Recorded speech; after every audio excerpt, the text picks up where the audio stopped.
Hello friends, कैसे हो आप। वेलकम છે અંકિતા લાઈફ વ્લોગમાં। તો આ જુઓ, હમણાં મેં બનાવી रही છું पराठा। बटाका बाफी મૂક્યા હતા ક્યારના। और इसको मैं थोड़ा सा गरम कर रही हूँ। तेल में तड़का लगा करके मीठा डाल दूँगी और सारे मसाले भी अंदर ही नाखी दईश। तो मुझे ठीक से हिंदी बोलना नहीं आता, मैं गुजराती हूँ, तो फिर प्लीज़ आप थोड़ा एडजस्ट कर लीजिएगा।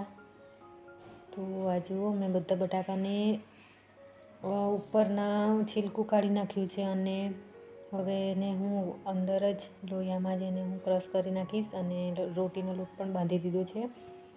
તો પછી હજુ જલ્દી હું કરી રહી છું। થોડાક બટાકા ગરમ ગરમ અંદર નાખું છું અને પછી ફરી પાછો રોલ બનાવીને ફરી પાછી હું વળી નાખીશ, કેમ કે અત્યારે ગરમી ખૂબ જ લાગી રહી છે। શું ખાવું શું નહીં ખાવું કંઈ સમજ પડતી નથી। પાણી ખૂબ પીવાય છે અને ભૂખ પણ એટલી લાગતી નથી। तो आज અમે સાંજે નક્કી કર્યું છે કે અમે પરાઠા બનાવી દઈશ। तो आज हमारा पराठा बनाने तैयार है और अभी शिवानी आ चुकी है। उसे ये बहुत ही पसंद है पराठे। तो सबसे पहला पराठा मैं उसी को दे रही हूँ। टमाटो केचप के साथ खाना उसे बहुत ही पसंद है। और राइस भी पीछे से आवाज़ लगा रहा है, मुझे भी खाना है। तो એને પણ मैं લાવી આપીશ અને આ બનીને તૈયાર થઈ ગયા છે અને આયુષ આવી ગયો છે લેવા માટે, એ પણ લઈને ચાલ્યો જશે। અને સાંજનો સમય છે અને આ સવાર થઈ ગયું છે। જો શિવાની પ્રોજેક્ટ લઈને બેઠી છે, તો અડધું બનીને તૈયાર છે, અડધું બનવાનું બાકી છે અને ટાઈમ પાસ કરી રહી છે શિવાની। તો હવે હું ગેસ ચૂલો સવારમાં સાફ કરી નાખીશ।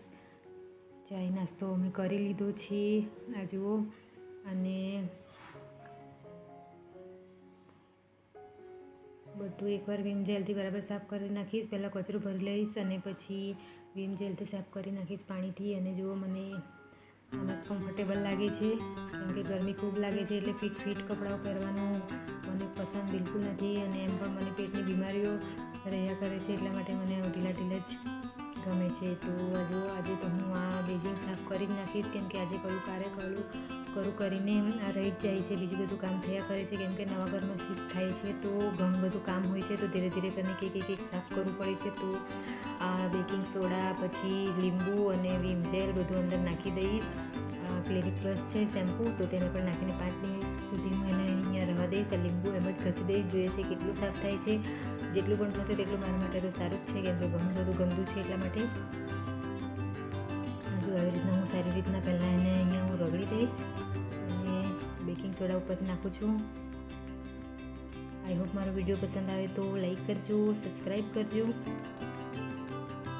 કોમેન્ટ કરવાનું નહીં ભૂલશો। અને 5 મિનિટ સુધી હું એને એમ જ રહેવા દઈશ અને પછી હવે હું એને ઘસવાનું ચાલુ કરીશ। બરાબર ઘસીને એને સાફ કરવું પડશે। આ જો આવી રીતના સાફ કરતાં તો મારા હાથમાં પણ ખૂબ જ સૂજી આવ્યું હતું, જલન જેવી થવા લાગી હતી, પરંતુ આજે તો હું એને સાફ કરી નાખીશ એમ કરીને હું લાગી પડી છું। તો ધીરે ધીરે કરીને એક કામ પૂરું થાય છે। હજુ આવી રીતના આઈ હોપ મારો વિડીયો પસંદ આવે તો આપણે મળીશું ફરી પાછા નેક્સ્ટ વિડીયોમાં। ત્યાં સુધી આવજો, બાય।